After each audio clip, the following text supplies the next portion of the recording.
Hi, everyone. My name is Sean. I'm the CEO of altRPO. Before we get started, the focus of this webinar is on quickly adapting your workforce to a remote work model. If you had the time, you'd likely hire a management consulting company. They design a lengthy transformation plan. You'd have several months to implement it. Unfortunately, you don't have this luxury. This webinar is not a how-to guide. There simply is no one-size-fits-all remote work solution. I'm assuming you're attending this webinar due to the unfolding events related to COVID-19 and the impact they're having on your company. Our goal is to make sure you're asking the right questions, remain flexible, and can quickly adapt to change.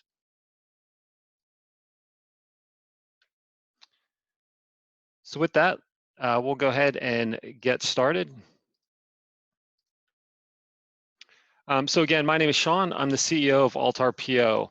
We're a company that provides flexible team building solutions, and we operate as a 100% remote team.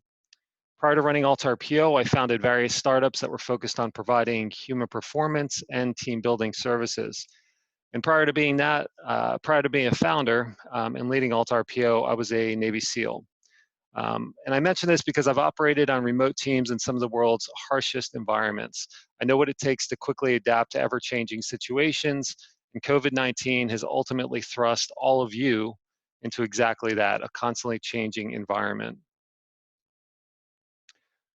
As I mentioned, my goal is to embrace the lessons that have been forged on the battlefield and to translate them into taking quick and swift action right now. As you see on the screen, COVID-19 is an invisible enemy that is uprooting the way we do everything, and it has a massive impact on how we're getting work done.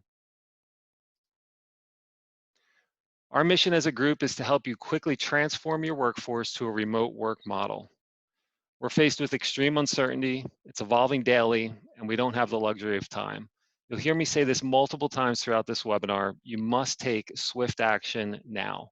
The time for drawing up robust plans has passed.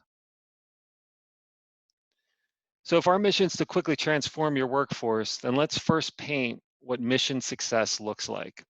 Success in this type of environment is getting the basics right. And we're going to say that again, getting the basics right. It's very easy to go off and start all these crazy plans and try and implement them. But when push comes to shove, you've got to get the basics right. So there are plenty of challenges that need to be faced, but getting the basics right lays the foundation for your teams to be successful. As I mentioned before, the purpose of this webinar is not to outline a 5-step program or plan that will transform your workforce overnight. Unfortunately, there simply isn't one. Rather, it's to equip you with the internal team discussions you should be having right now that will guide you forward. So let's take a look at the 3 key challenges that you must get right to establish the foundation we just discussed. First is communication, the way your teams transfer information. Second is leadership, the way your team leaders manage their respective teams. And third is operational tempo. Going from a typical day at the office to a remote work model, it's a huge change. For these 3 challenges, we'll break each down into the obstacles faced and the typical results seen. Let's first start with communication. Your goal is to establish clear lines of communication across your organization. The first obstacle you're going to face is adopting communication tools too early. Likely, a lot of the conversations that have been occurring are around what tools can we use in order to shift into a remote work environment. Most companies focus on identifying and adopting communication tools before first identifying what effective communication looks like for their team in a remote environment. Obstacle number 2 is synchronous communication becomes the default. And the definition of synchronous communication is real-time communication where an immediate response is expected. This is a huge obstacle because this is essentially the default style used in most office work environments. So you're used to being able to go up to a person and get an immediate answer if an immediate answer is needed. Again, synchronous communication looks like in-person meetings, stopping by my office for a chat, water cooler conversations, phone calls, going out to lunch, etc. In a remote environment, this leads to communications overload, excessive amounts of wasted time, and everything ends up becoming a fire. So how can you best navigate the communications obstacles? First, you want to establish clear lines of communication. It first requires figuring out how your teams will communicate in a remote work environment. Every team may be different, and empowering teams to figure this out for themselves is very beneficial. Also worth noting, each team may have a slightly different way for communicating, and that's completely okay. Once you identify how, then look to implement simple communication tools. Start simple, you can always adjust later and get more complicated. You need to shift your focus from synchronous communication to asynchronous communication. And asynchronous communication is when messages are sent without the expectation of an immediate response. Examples are chat, emails, project management tools, and there's several others out there. This is critical to providing your employees the flexibility they need right now to continue to produce quality work.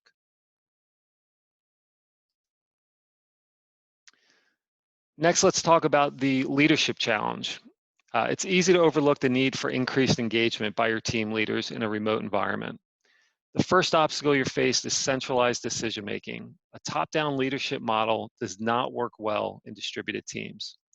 Individual team members and teams need to be empowered to make decisions and act independently. Obstacle number 2, following the same leadership style that worked in a co-located office environment. Remote teams require engaged leaders. A good remote team leader must realize and prioritize engagement with his or her team more often, much more often than is typically seen in a regular office environment. With this increased engagement, it's important to pre-establish regular check-ins with each team and team member.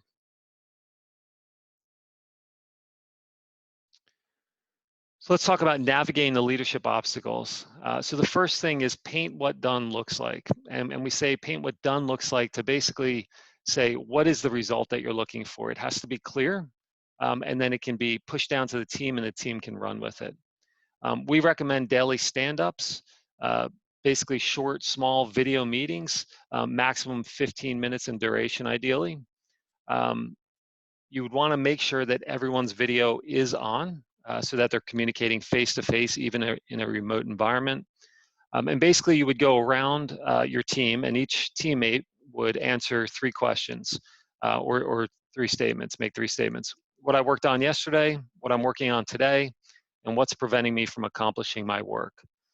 This helps uncover any obstacles that are impeding your team's performance and allows not only the team, but the team leader to quickly remove any obstacles that are standing in the team's way to accomplishing their goals. Next, remove any and all busy work from your team leaders so that they can focus on managing the increased team member engagement that's required to be successful. So we'll say it again and again. A remote team requires significantly more leadership. What works in an office environment does not work in a remote team. It's much higher touch, and the leader really has to be on a one-to-one basis as often as possible with each team member. And we recommend scheduling monthly leadership check-ins right now with each team member.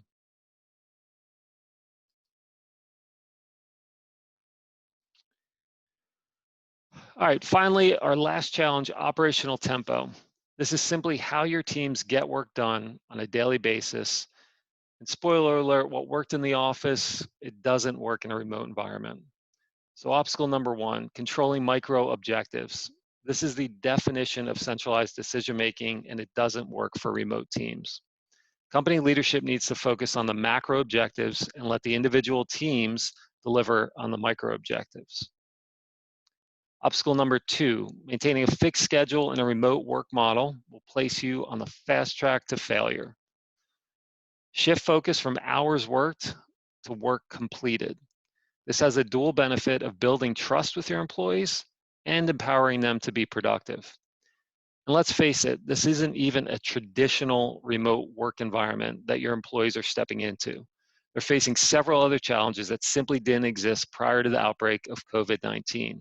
They've got things like shelter in place, lockdowns, no school, stores closing, you name it. There is a lot of other challenges out there that typically have never existed even for remote work teams. So the bottom line here is flexibility and adaptability are key. Navigating the operational tempo obstacles. So first is collaborate early and often. Right now is the time to start. Ensure each team has clear and measurable goals. Allow the team to determine the best way to deliver their work in order to meet their objectives. So again, this is empowering the team and letting them figure out what they need to do in order to meet the overall objectives. And then allow teams to set their operational tempo and define what a normal remote day is going to look like. And something to note here, it may change from day to day or from week to week, and that's okay. As long as the team is all on the same page of how their operational tempo is moving forward, they'll be able to produce the same results that you've come to expect. So let's put it all together. We highlighted the three major challenges you're facing right now, which are communication, leadership, and operational tempo. We explored the obstacles that exist with each challenge and the results of making the wrong decisions. Now that you understand your challenge and the obstacles that exist, let's look at where to focus your energy right now. First, identify how the organization will communicate. And again, I stress here how, not what tools, but how. Once you identify how, the next is to identify the simple tools that can be used to support how you'll communicate. After that, you want to ensure each team member has clear goals that are measurable and time-bound. Then allow your teams to determine how they're going to deliver their results. Next, empower your team leaders to lead. Offload any unnecessary busy work, excessive meetings, you name it. Allow them to focus on individual engaging with each team member as much as needed. And finally, there is no perfect plan. You have to take action now.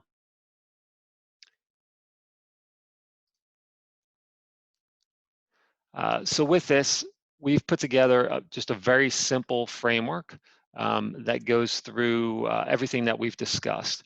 And it's a framework for taking action in the face of rapidly changing adversity or a rapidly changing environment. First thing is plan. Leverage the power of design thinking to empower your teams to develop plans that work for them. You can conduct short 2 to 3 hour workshops across your organizations within your teams, and they can be done in a 100% virtual environment. We'll be sharing some information with you after this webinar, but there's great strategies and frameworks and templates out there to do this. Ultimately, through design thinking, you're empowering them to figure out how they can best perform given the constraints that they're currently facing. Next, act. As I mentioned, there's no perfect plan. That's why the next step involves adaptability. So first you plan, then you take action on that plan. And then the third step is iterate. Every 2 weeks, your team should meet to discuss the plan and the actions taken to date. During this meeting, they should answer the following 3 questions: what's working, what's not working, and what should be changed. Once those questions are answered, your team will have a new plan to take action on. So you're essentially rinsing and repeating. So plan, act, iterate, repeat. And you're going to continue to do this. We recommend every 2 weeks, taking that pause and looking back and saying, okay, what's worked, what hasn't worked, and what can we adjust? Adjusting and then continuing forward for the next 2 weeks. You may find that you can expand that, or even want to do it on a shorter time frame, and that would be dependent on your specific situation. So this is a great quote. It's been used across the military, but I think it applies to what's going on right now. And that is, no battle plan survives first contact with the enemy. So as I had mentioned at the start of this webinar, we do not have excessive amounts of time to create massive plans that are going to be rolled out over the series of months. Right now, the way the environment is changing, we could be shuttering businesses tomorrow and having to be remote overnight. So again, preparing to be adaptable is the key to success in all of this. So I'll go ahead and open it up to questions and answer any questions that exist. There is a question box that you can tap into. If you also want to raise your hand, I can turn your audio on so you can ask a question as well.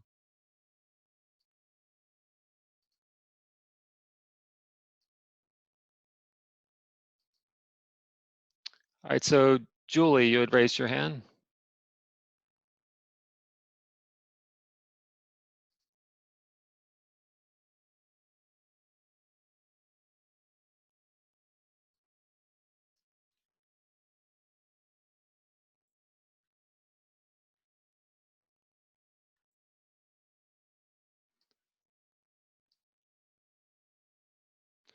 Okay, so if anyone does have a question, you can type it into the Q&A box. Um, Also, there's a little raise your hand button. You can click on that and I can turn your audio on if you'd like to ask a question.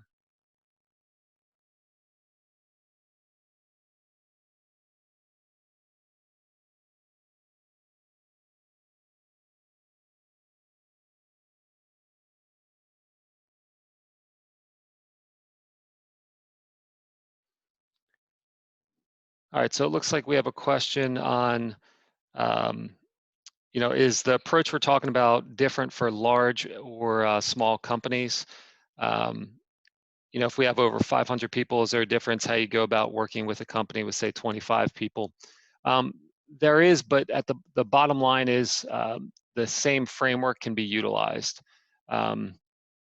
So the framework is really there to break it down on the ultimate team level, whether you're, the bottom of your team is a team of 4, or if it's a team of 15, the framework can still be applied and executed throughout, or dispersed, I should say, throughout the organization.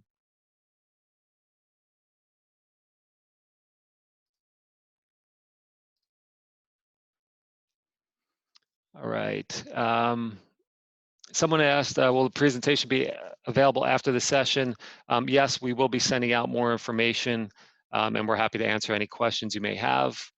Another question is, can you explain the how of communication more? So that's a good question. We did highlight on the how pretty significantly. So it's very easy to put together a bunch of tools and assume that communication is going to occur the way it looks on paper. Um, Ultimately, what we're saying by how is what exactly, how is how is each teammate going to communicate? Then how is that information going to be dispersed throughout the team? How's the team going to get that information to their team leader or to the other teams and other divisions and other groups? So really drawing out how that information is going to move is is the first critical step, and then from there, figuring out, okay, what tools can support that. Oftentimes, companies pick tools, and then you try and force the communication into those tools, and oftentimes that doesn't work.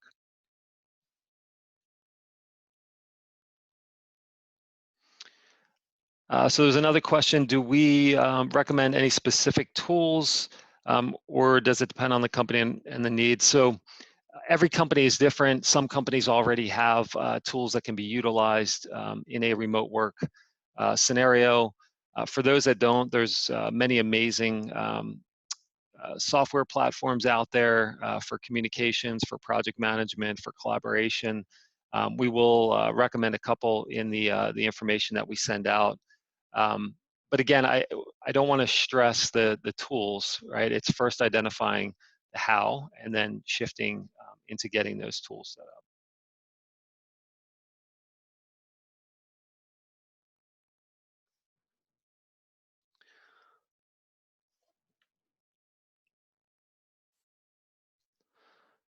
All right. If there's no other questions, in closing, I just want to say this. We're facing an entirely new threat that's quickly disrupting everything we know.